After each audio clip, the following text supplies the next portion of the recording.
नमस्कार। आज के इस विश्लेषण में हम सीधे चलते हैं हिमालय की ऊंचाइयों में, जहां छिपा है चार धाम का रहस्य।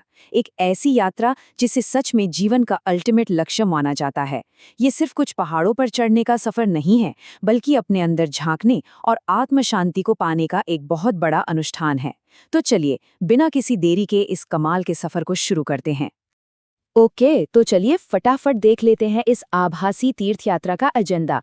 हम शुरुआत करेंगे मोक्ष की पवित्र यात्रा से। फिर हम समझेंगे यमुनोत्री और गंगोत्री के रहस्य। उसके बाद बात करेंगे केदारनाथ के अद्भुत चमत्कार की, फिर बद्रीनाथ के अनसुलझे तथ्यों की, और अंत में देखेंगे इस यात्रा के नियम और महत्व। तो शुरू करते हैं हमारे पहले भाग से, मोक्ष की पवित्र यात्रा। अब देखिए, हिमालय की इन दुर्गम चोटियों पर जाने का जो आध्यात्मिक महत्व है वो बिल्कुल असाधारण है। गढ़वाल हिमालय में स्थित इन चार पवित्र स्थानों को मिलाकर ही चार धाम बनता है। और ऐसी एक अटूट मान्यता है कि जो भी इस यात्रा को पूरा करता है उसके सारे पाप धुल जाते हैं। और अल्टीमेट प्राइज क्या है? मोक्ष, यानी जन्म और मृत्यु के इस अनंत चक्र से हमेशा के लिए आज़ादी। यही वो चमत्कारिक सिद्धि है जिसके लिए हजारों लोग उन हड्डियां जमा देने वाली कठिनाइयों का सामना खुशी खुशी करते हैं। अब इस यात्रा में एक बहुत ही इंटरेस्टिंग रूल है। इसका एक स्ट्रिक्ट सीक्वेंस होता है जिसे कभी तोड़ा नहीं जाता। परंपरा के अनुसार यात्रियों को हमेशा पश्चिम से पूरब यानी वेस्ट से ईस्ट की तरफ ही बढ़ना होता है। सफर हमेशा यमुनोत्री से शुरू होगा, फिर आएगा गंगोत्री, उसके बाद केदारनाथ और ग्रैंड फिनाले होता है बद्रीनाथ में। ये वेस्ट टू ईस्ट मूवमेंट इस यात्रा का एक एब्सोल्यूट कोर नियम है। आगे बढ़ते हैं हमारे दूसरे भाग की तरफ, यमुनोत्री और गंगोत्री के रहस्य।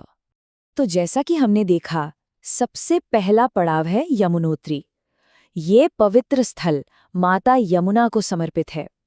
और अगर हम थोड़ा पौराणिक कथाओं में जाएं, तो माता यमुना सूर्यदेव की पुत्री हैं और मृत्यु के देवता यमराज की बहन हैं। इसलिए ये माना जाता है कि यहाँ दर्शन करने से मृत्यु का भय बिल्कुल खत्म हो जाता है।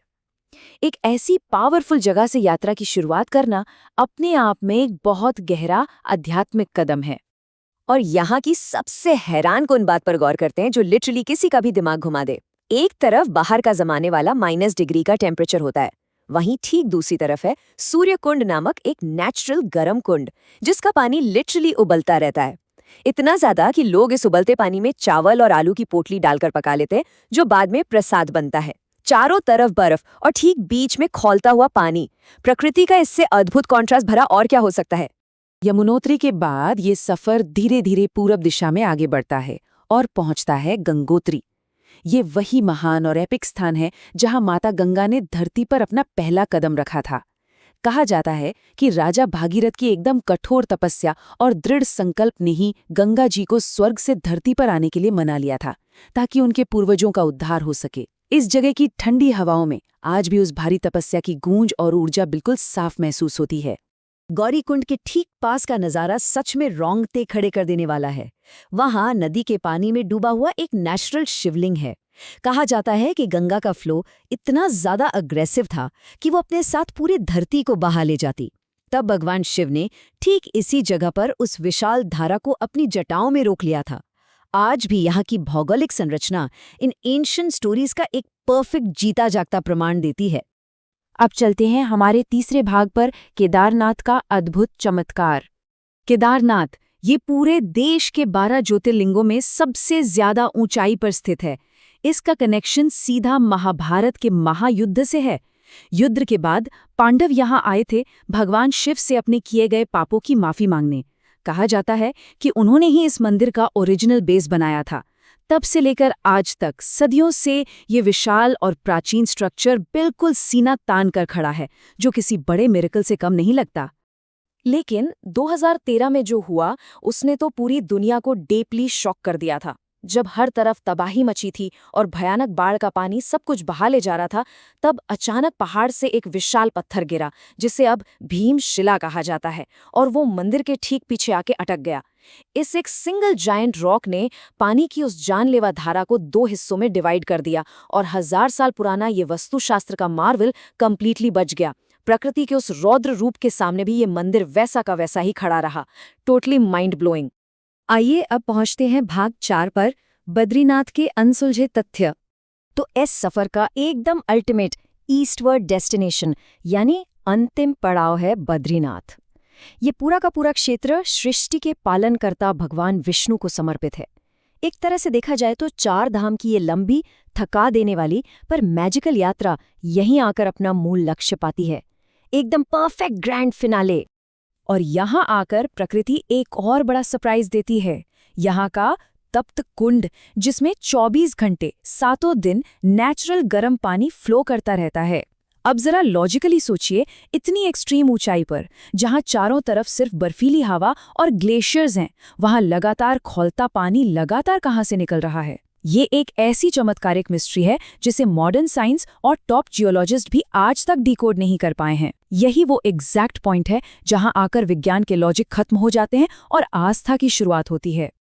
और ये अगला तथ्य तो लिटरली किसी के भी होश उड़ा दे।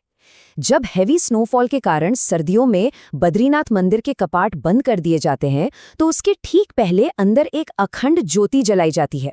पूरे 6 महीने तक ये मंदिर इफेक्टिवली मानव संपर्क से कंप्लीटली कट ऑफ रहता है। पर जब बसंत ऋतु में 6 महीने बाद कपाट वापस खुलते हैं, तो वो दिया ठीक उसी रोशनी के साथ कंप्लीट इंटैक्ट जलता हुआ मिलता है।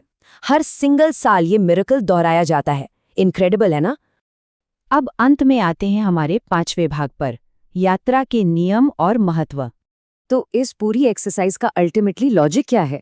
यात्रा का मूल उद्देश्य है एक्सट्रीम मेंटल पीस, पिछले कर्मों का प्रायश्चित और डिवाइन के साथ एक डायरेक्ट कनेक्शन एस्टैब्लिश करना। इसे करने का ठीक समय मई से अक्टूबर के बीच होता है। बस मॉनसून को अवॉइड करना पड़ता है क्योंकि पहाड़ों पर लैंडस्लाइड्स का रिस्क रहता है। और सर्दियों में रूल्स काफी स्ट्रिक्ट होते हैं। टेम्पल्स क्लोज हो जाते हैं और डीटीज की आइडल्स को सिक्योरली लोअर एल्टीट्यूड्स पर लाया जाता है। इन नियम और परंपराओं से तीर्थ की पवित्रता भी बनी रहती है और यात्रियों की सुरक्षा भी। तो अब जब हम इस विश्लेषण के एंड पर हैं, तो एक बड़ा लिंगरिंग सवाल पीछे छूट जाता है। क्या ये यात्रा केवल एक सफर है या खुद की पहचान का सबसे बड़ा माध्यम? यमुनोत्री से शुरू होकर बद्रीनाथ तक का ये रूट सिर्फ ज्योग्राफिकल डिस्टेंसेस कवर करना नहीं है। ये इन इम्पॉसिबिलिटीज और चमत्कारों के बीच अपने खुद के वजूद को टटोलने का माध्यम है। उम्मीद है इस विश्लेषण के बाद इन चमत्कारिक स्थानों को देखने के नजरिए में थोड़ी और गहराई आई होगी। इस एक्सप्लेनर में साथ बने रहने के लिए बहुत बहुत शुक्रिया।